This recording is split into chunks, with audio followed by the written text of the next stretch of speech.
Good evening. I'm reading real life stories of veterans uh, that I work truck driver uh, Bible at. That's where I got it. Chapter 3. I was drafted. The day before I arrived at my duty station, the office I was assigned, I was hit by a mortar fire. I needed housing. I went from the 108th, 89th on the list to number one.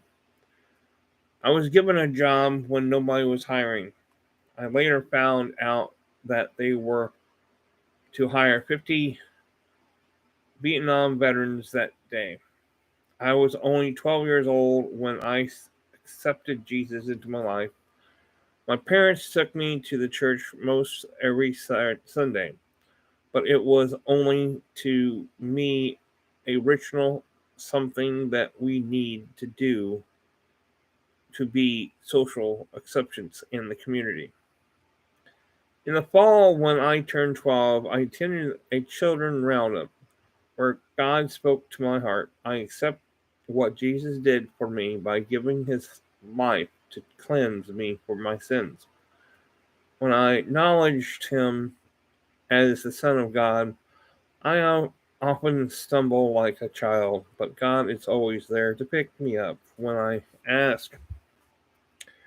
When I graduated from high school, I attended Bible school. I met a beautiful lady who became my wife. During my senior year, I was drafted and wonder why. Since I was married, I had a child and was attending Bible college. God has his own plan.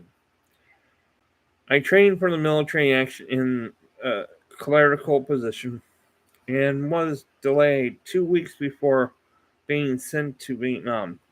The day before I arrived at my duty station, the office was assigned to was hit by mortar fire, and my first assignment was to rebuild my office.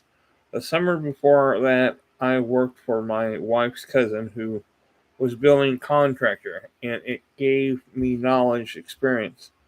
God kept his protecting hand on me while I was there. 6 months later, when I found out one of my brothers was there, I was given a new assignment to Hawaii by federal government mandate. It stated that no brothers from the same family shall be in the same combat zone at the same time. After being in Hawaii a few months, my wife called me and said she was coming over to be with me. I told her I had no place for her to stay.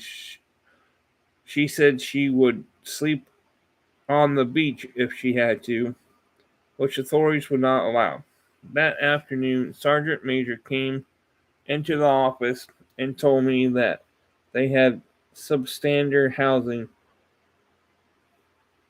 old World War II office quarters available to the lower rank personnel who would normally not qualify for family housing. I immediately went to their office and signed up and found out I was the 108th on the list.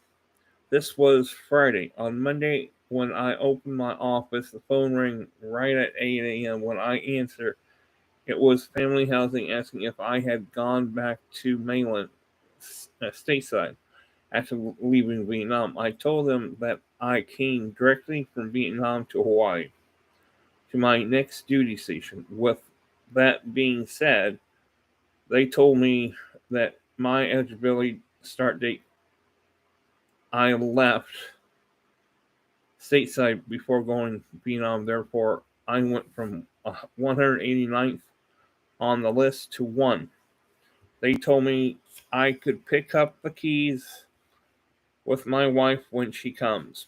Co-workers in my office was scheduled ETS in term of service that week. He was single, he had a car and didn't know what to do with it. So he signed it over to me. When my wife came, I had a way to pick her up at the airport.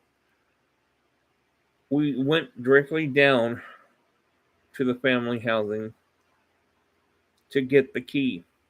While we were there, they asked if we need bed linens towels, washcloths, pots and pans, kitchenware, and such as plates, glasses, utensils, and cups and saucers.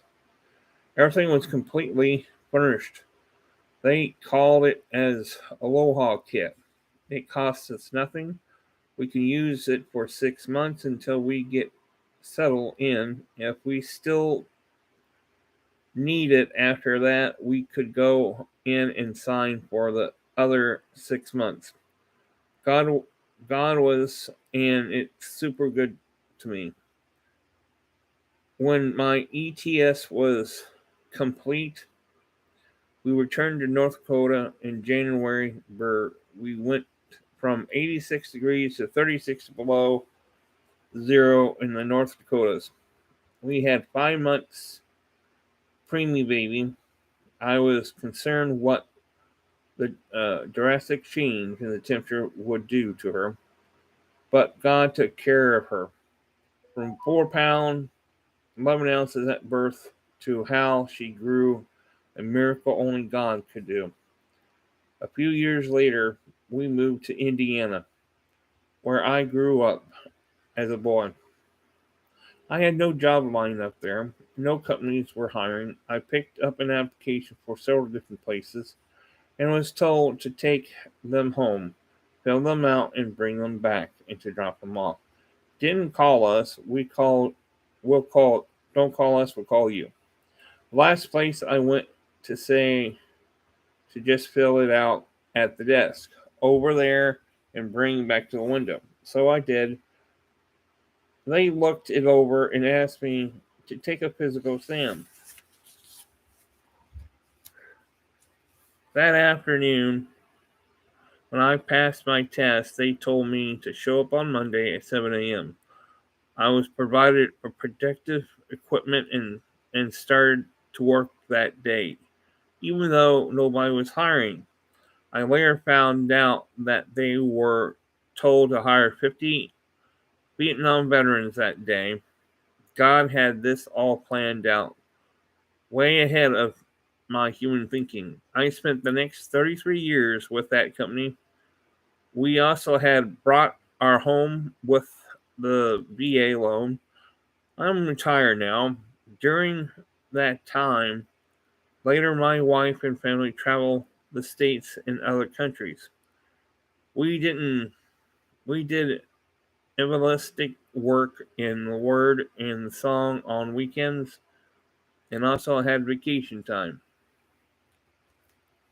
God had a plan for my life, even if it had bumps along the way.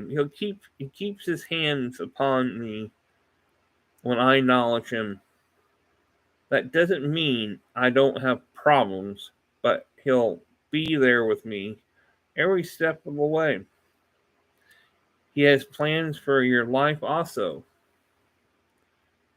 Your problems may not be the same as mine, but God still the same God from the beginning, though in eternity.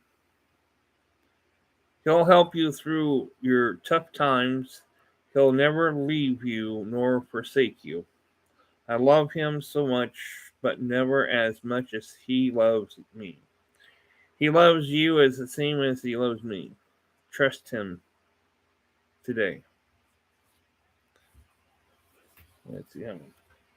That's it. One page, couple pages. Now I'll go on to that one. The next one would have been chapter 4, the banker. So there's that. Now I'll talk to you guys later. Thanks for coming.